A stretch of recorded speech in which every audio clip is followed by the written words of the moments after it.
Ibinunyag ni megastar Sharon Cuneta na panandaliang naghiwalay sila ng kanyang mister na si dating Senador Kiko Pangilinan.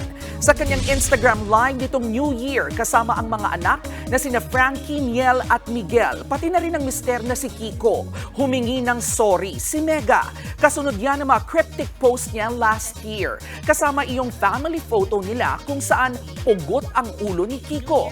Say ni Mega sa live, saglit nga silang naghiwalay ng mister matapos ang kanilang di pagkakaunawaan. Nagkaayos din naman sila at ngayon mas tumibay pa bilang isang pamilya. Mga kapatid, ito po ang inyong K-Alaman Queen, Kalad Karen. Always remember na ang K-Alaman ay K-Yamanan.